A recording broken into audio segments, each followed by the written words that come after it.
Hello, welcome to When the Smoke Clears. I am the Recovery Plug. I hope you guys are doing great today. I know my day is going just fine. So check this out, if you would please. Join me in a moment of silence, followed by the serenity prayer for the addict who still suffers. For those of us who are still bound down to some sort of struggle that keeps us from moving forward in this toxic life that we live in. So yes, if you would please join me in a moment of silence. God, grant me the serenity to accept the things I cannot change, courage to change the things I can, wisdom to know the difference. Alrighty, well, let's get started. Well, check this out, man. I was thinking, it's been a good 2 weeks, I guess, pretty much, since my last episode, and man, there's some things happening in my life, you know what I mean? So I'm really busy, you know what I mean? I'm really busy with a lot of studying mainly. And I'm in this journey of learning in this advanced sutra study that I'm doing, advanced Lotus Sutra study that I'm doing. So it's taken up a lot of my time. There's a lot of reading. There's a lot of writing. There's a lot to it. But this is the only way you get to learn how to do something, right? Is you have to indulge. You have to jump in with 2 feet. There's no way to do something if you want to really be good at something and learn new things. You gotta jump in the pool with 2 feet. You know what I'm saying? So that's what I've been doing, and my spiritual journey's been growing. And because of that, I had put. It's been a good couple of weeks since I did my last episode. So now that I've got a little time today, I figured, I said I'm gonna cut a little time out and put something down. You know what I mean? And I was just kind of didn't really know what exactly I wanted to talk about, but my thing is that I meditate on what it is that what the subject is going to be, and so what came out of that meditation before this for this episode is talking about the idle mind and aspiration, and this comes out of my thought process from really doing a deep down review of the first 3 chapters in the Threefold Lotus Sutra, and so it's a very powerful 3 chapters, and it sets the tone for the rest of the teaching. You know what I mean? So, and the idle mind and the aspiration has a lot to do with it, and so I'm going to get into a little discussion about that. And so let me get my glasses on because I got to be able to read my notes here. I finally got my laptop back. It had some technical difficulties, so I finally got it back. Not like my last episode. It was funny because I had to write everything down. Normally, I got it all on the laptop, and it's easy for me to navigate through different pages. But this time, I had to. It was like old school, man. I got the big chief pad out and the number 2 pencil, and I was getting to town. You know what I mean? But check this out. Let me start out by saying a thought doesn't need your permission to grow. It only needs your attention. That's that. Just listen to that. A thought doesn't need your permission to grow. It just needs your attention. Now, and attention is what we give when we idle a thought. When we let it sit in our mind, unchallenged, unexamined, spinning its little engine, if you will, it starts to do something. You know what I mean? And now, in the Buddhist type of psychology, if you will, every thought is a seed. You know what I mean? And an idol, if idle a seed of fear, and it sprouts anxiety. If you idle a seed of craving, it becomes compulsion. You know, idle a seed of resentment, and it grows into this whole storyline about who wronged you and why. You know, but the same law works in the other direction. If you idle a seed of compassion, and it softens your heart. You know, if you idle a seed of gratitude, it shifts your whole nervous system. You know what I mean? If you idle a seed of sobriety, then it becomes a path. You know, the mind is the greenhouse. You know what I mean? What you idle, you water. And, you know, I always like to bring in recovery into my subjects, you know what I mean? Because that's just one of the really the core of my videos, you know what I mean? And you know, in recovery, we learn that thoughts are not neutral. You know, a single thought, I can handle it, I deserve a break, or just one. If idle's too long, then enough. If idle long enough, let me just say that, if idle long enough, this can pull someone back into old patterns immediately. And I know that to be true, you know what I mean? Because I've been there. You know, I've idled those thoughts from being on this path of a spiritual journey, of having many years of sobriety, and then detouring, thinking that I had long enough been on a path of spiritual way. I had a path long enough already of studying 12-step programs, doing these 12 steps, and entering many rooms of AA, Alcoholics Anonymous, or Narcotics Anonymous, or Dharma recovery rooms. You know what I mean? I had all of that stuff. And then once I stopped cultivating those things and idling that, then I dropped back into the old habits. You know what I mean? It was just that fast. Now, it's you know, so here, this you know, we notice that thoughts you're idling, not to judge them, not to fight them, just to see them clearly. You know, because your idle thoughts, they go both ways. You know what I mean? They go to this bad thing, and then there's this good thing. You know what I mean? So in the Buddhist standpoint, if you're on this middle path and practicing and studying this spiritual way of life, this way of life of mindfulness and compassion, then that brings the awareness of your mental thought process on where to maneuver this idleness.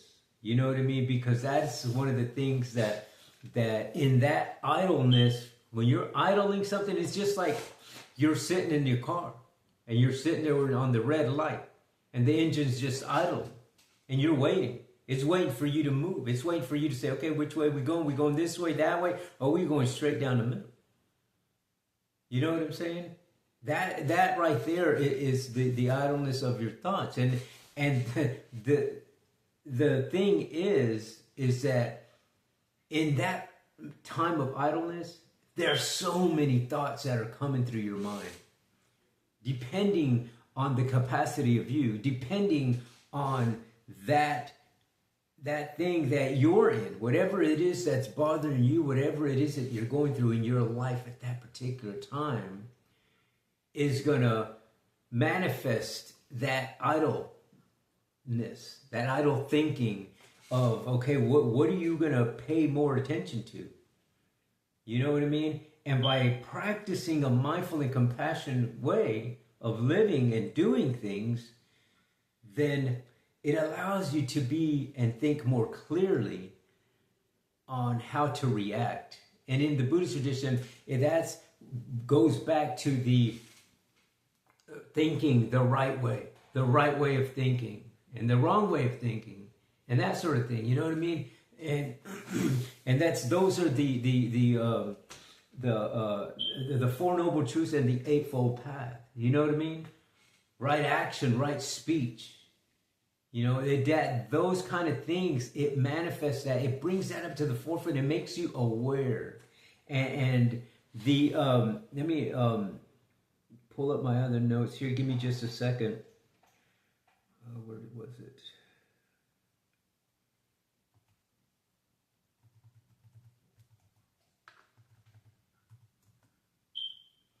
Yeah, so it's one of those things, you know what I mean, that we tend to, well, for a lot of us who go through things, and that's everyone, we go through this world of, this cyclical world of suffering, and it can be at different levels, and it got a lot to do with how you think, and how you think, and where you're putting that mind, where you're idling that mind, and what you're doing during that idle time is going to have a big effect on the reaction that you give. You know what I mean? So the more that you practice studying the spiritual way and moving towards that, it allows you to broaden that thought process of reactivity. You know what I mean? And you doing this on a consistent basis is something that really helps in that reactive thing that you do, because that's ultimately what you're doing. You're trying the spiritual path that I'm taking. Let's just say, let me just use that as an example. The spiritual path that I'm taking, the time that I'm putting into it, the time that I'm putting into my studying, the time that I'm putting into reading, the time I'm putting into practicing it in my own life, is the result of my reaction to the things that happen to me in this suffering world of samsara. You know what I mean? If I got somebody who comes in and, you know, says something derogatory or something to me, how am I going to react to that? You know what I mean? Am I going to be like I was back in the days of addiction and just, boom, I'm just there in your face type thing? Or am I going to sit back and just say, okay, this person's suffering, got something going on. Now, how can I help this person not be in that mode? Well, how can I help this person change his mental thought process a little bit so that he's not so angry, or that she's not so angry? You know what I mean? Because it's funny how this cycle works, that when you start practicing this spiritual process and you start doing that thing as in the recovery journey we call service work, man, service work does something for you. You know, a lot of people kind of stay away from that service work. They just want to do their own steps, and they just want to, you know, I'll just do it in my own little bubble. And that's fine. That's fine if you do that. There's a beginning to everything. You know what I'm saying? And having an aspiration to do that, the aspiration is that cultivation. It's that seed that you have. That is the beginning point, if you will. And that's a very good start.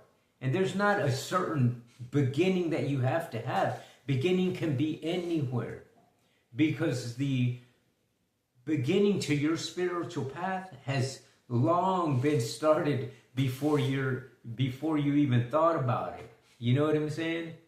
Your journey of spirituality, your path has already started a long time ago. You know what I mean?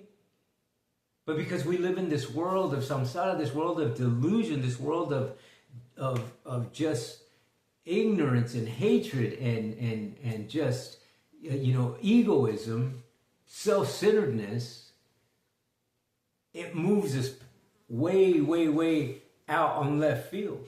It moves us away from the energy field of where we're supposed to be in line with this spiritual path. You know what I mean? So the more you start paying attention to those things and being idle over there, because when you're idle, that means you're paying attention to that. You're being mindful into this. You know what I'm saying?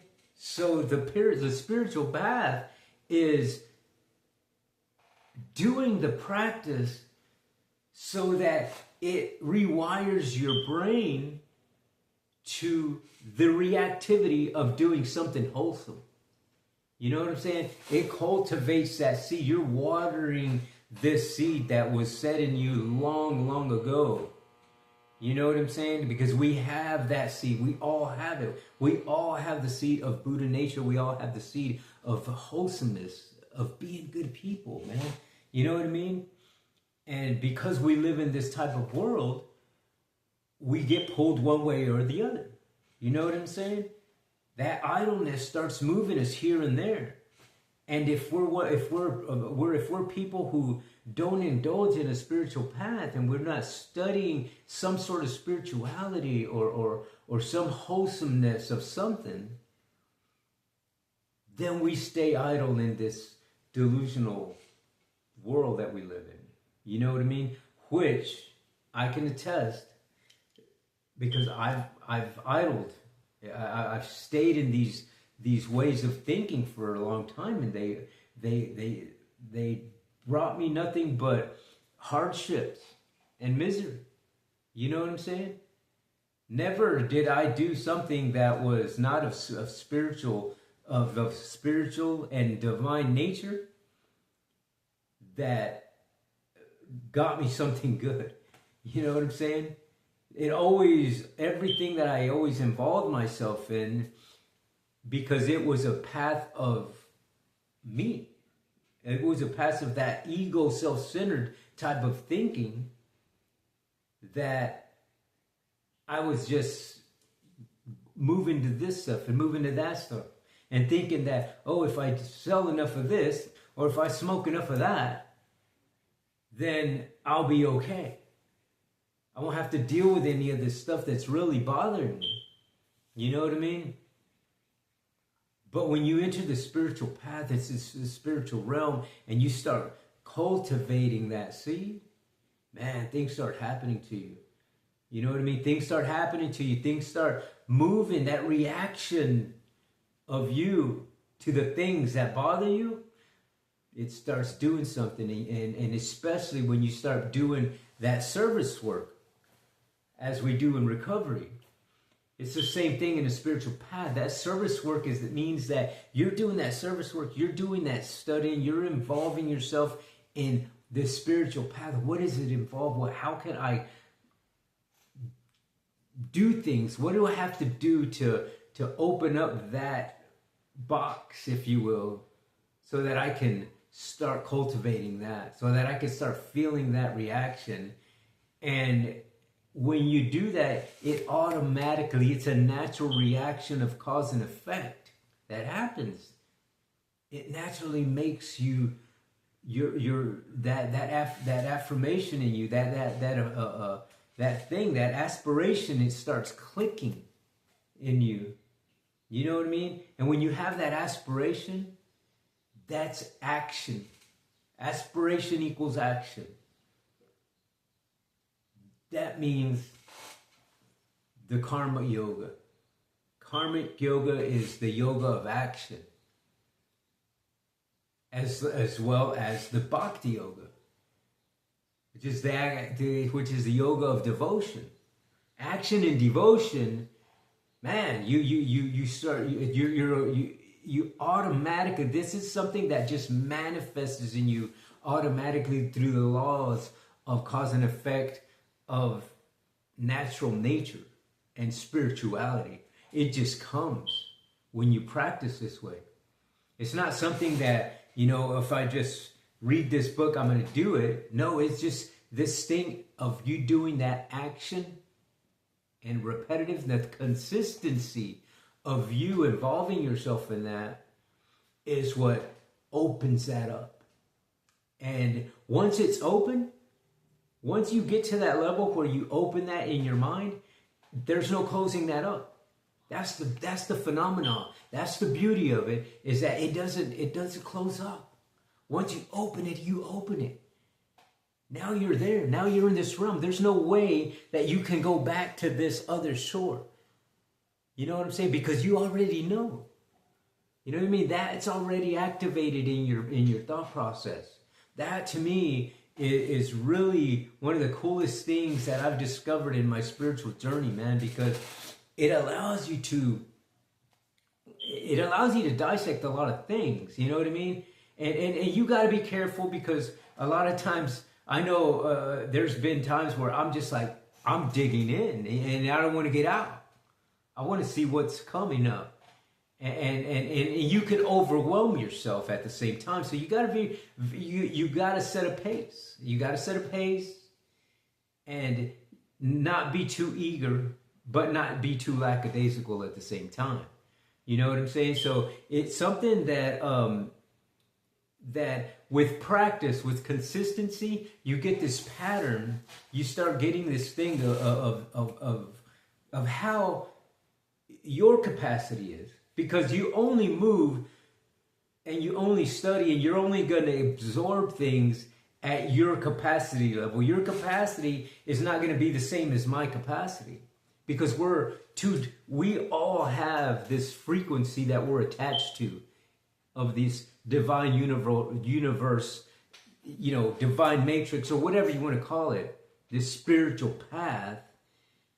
We have a direct energy frequency that attaches us to that. And that's your capacity. Now, how your capacity is, I don't know, because I don't know what your journey's involved. I don't know how much of your life you have put into a spiritual path. You know what I mean? Or what the things is, what kind of things you do in your life, what your environment is, what your path has been so far. That's something that everybody has to do on their own. This is that is that you time. You know what I mean? And when you can understand and figure that out, then that attachment to that frequency stays. And once you get past this one thing, there's no way you can go back over there, because you already know. You already know the path up to this point. You know what I'm saying? So I know in my own personal journey that my mental capacity has broadened